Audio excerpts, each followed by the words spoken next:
মোল্লা নাসিরুদ্দিনের হাসির গল্প শুধুমাত্র দ্য ফ্রাইডে আড্ডায়।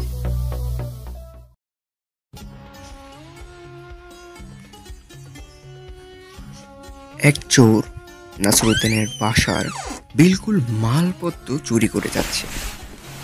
ব্যাপারটি নাসিরুদ্দিন আড়ালে দাঁড়িয়ে লক্ষ্য করলেন। তিনি অন্ধকারে চোরটির পিছু নিলেন।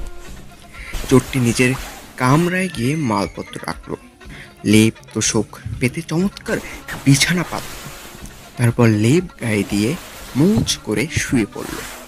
কিছুক্ষণের মধ্যেই নিদ্রায় একদম বিভোর হয়ে গেল। একসময় চোরটির নিদ্রা ভেঙে গেল। তার মালুম হলো কে যেন তার পাশে শুয়ে রয়েছে। পিছনে ফিরল, হাত বাড়ল।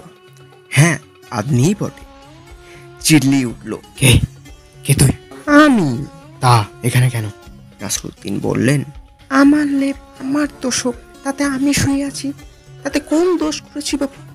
শরমে তার মুখ দিয়ে আর রাগ বেরুল না। চোরটি বিলকুল চুপ মেরে গেল। আপনারা শুনছিলেন মোল্লা নাসিরুদ্দিনের হাসির গল্প। যদি এই গল্পটি ভালো লেগে থাকে অবশ্যই কমেন্ট করে জানাবেন এবং লাইক করতে ভুলবেন না। আর যদি আমাদের সাথে থাকতে চান অবশ্যই চ্যানেলটিকে সাবস্ক্রাইব করে বেল ঘন্টাটি বাজিয়ে দিয়ে যাবেন।